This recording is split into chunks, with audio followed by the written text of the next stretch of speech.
Hello, I'm Jessica Rivera with your latest news break. In New York, a pop-up COVID vaccination site in Times Square gave almost 900 people expired Pfizer shots. The shots were given between June 5th and June 10th, and all the people who received them are being told they will need another shot to make sure they are vaccinated. Also in New York, Brooklyn detectives raised enough money to send a 9-year-old girl to Disney World after she was found hiding in a closet as her father killed her mother and 2 sisters April 5th, which was her birthday. And in Texas, a woman is dead and a man is missing after rescuing 2 kids from a popular swimming and tubing spot. The woman's body was found down the river a few miles. And that's your latest news break. Now back to America's Voice Live.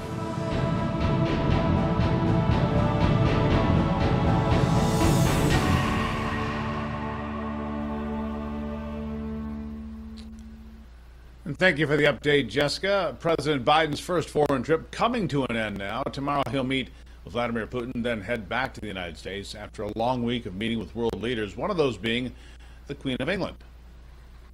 That's right. And when meeting the Queen, royal etiquette is traditionally followed. That includes bowing or curtsying to the Queen. Neither President Biden nor First Lady Jill Biden adhered to those traditional guidelines, and instead, the Bidens shook the Queen's hand. President Biden also wore sunglasses to the private tea, another possible breach of official royal protocol.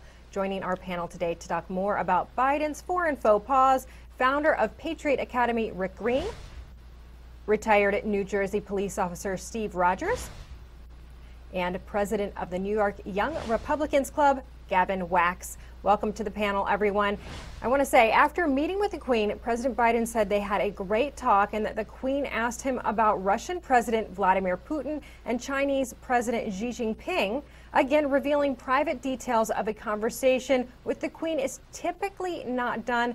Rick, I want to go to you. Is this just because they're doing their own thing over there, or is this an example of how unprepared this administration is in many different areas, especially foreign policy? Yeah, you know, I never would have made it at the State Department because I don't get too hung up on those little things, but I know they are important, and I know they're important to the State Department for sure. If this was President Trump or a Republican president, oh my goodness, the faux pas would be on all the news. They would be talking about the horrible preparation, the terrible respect that the president has. Yet because it's Biden, we're going to give him a pass as the crazy old uncle that just can't remember any of these things. So, you know, look, Biden himself would have chastised other presidents for this type of thing years ago. He just continues to be an embarrassment for us. You know, the other concern that I have is the ongoing verbal abuse of the former president administration. It seems the Democrats just cannot get over their obsession of Donald Trump. Gavin, I'll have you weigh in here, but generally, when you go overseas, you don't trash talk the other team in American politics. That's been tradition for decades. That's out the door too, I guess. Yeah, it appears that the Biden admin loves breaking both British and American traditions when it comes to these official state visits. But what else is he going to talk about when he goes overseas? He has no real record to stand on of his own. The economy is falling apart. He's become an embarrassment on the international stage. So, of course, he's going to go to Europe and he's going to bash Trump. That's the only thing that they may be well received over there, of course, because many of them had their own gripes with President Trump and his America First agenda. But also call me a conspiracy theorist, because I think a lot of these snubs at the Queen were intentional. Biden has a long history of attacking the UK. He likes to, basically frame himself as this kind of Irish-American nationalist type of guy. So maybe I'm a conspiracy theorist. Maybe I'm shooting above my weight class here. But I think some of these snubs between the sunglasses and shaking her hand were all intentional snubs, and it wouldn't be out of character for Biden. All right, Steve Rogers, I want to go to you. We've had a lot of people say they question the president's health, question perhaps dementia, and in many instances, he has seemed to be caught in the past.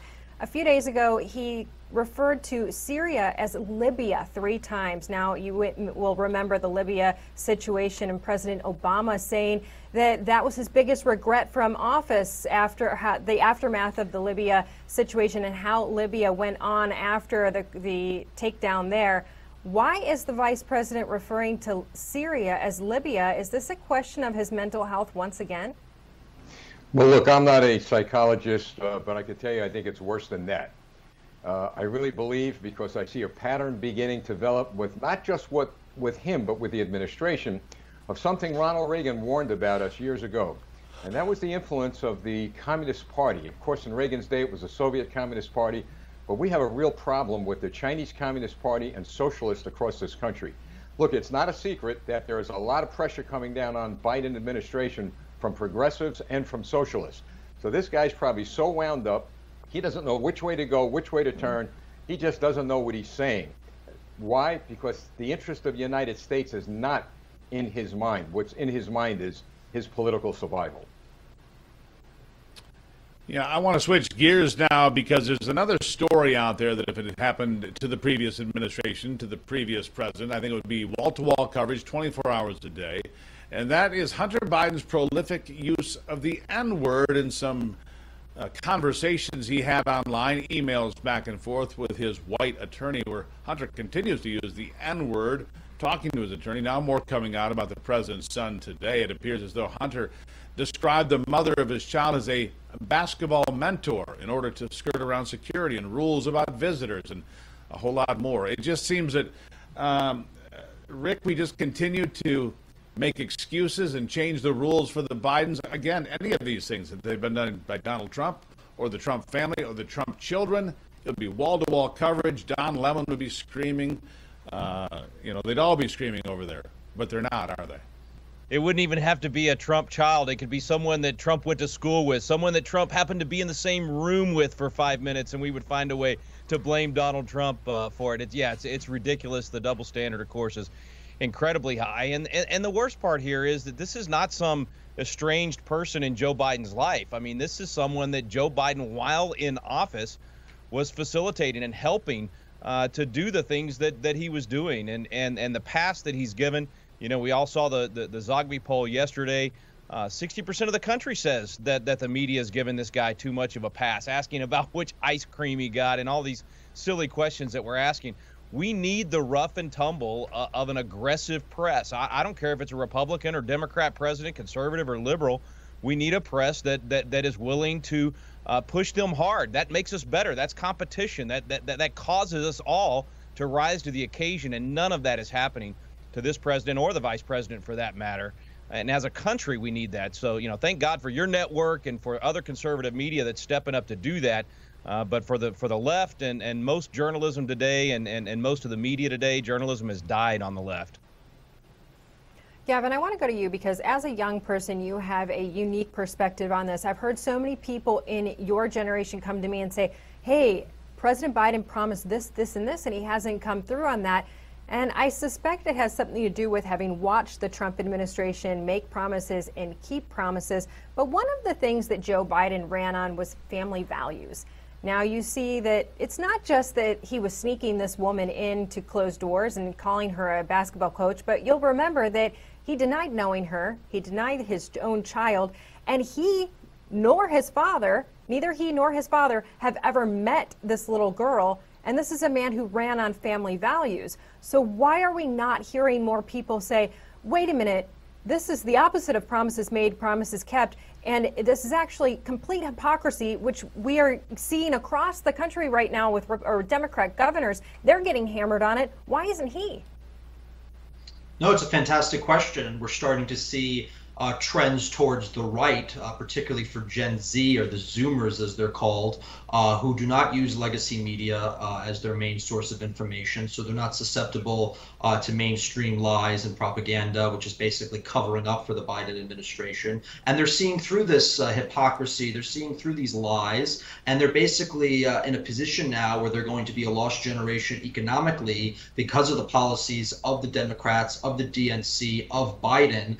They have less work opportunities. They're making less money than their parents or grandparents. They have a harder time being able to get their own home. All this is going to come home to roost for the Democrats and for Biden, as many of these younger folks grow up in this administration of stagflation, of economic woes, and of double standards, and they're going to get sick of it. And I think they're a lot more in tune with what's going on politically than maybe some older generations like to admit. So I think it's going to be some interesting trends for the youth vote going forward, and if Republicans can capitalize on it, it'll pay dividends in the long term.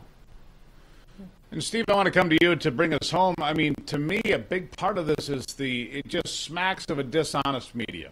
The media was dishonest. We've seen story after story debunked about Donald Trump, whether it was at Lafayette Square, the Russian dossier. I can go down the list for the next 25 minutes and give you stories that were above the fold in the New York Times or at MSNBC or CNN that proved to be completely false, no basis in reality. And we've got Hunter Biden's laptop.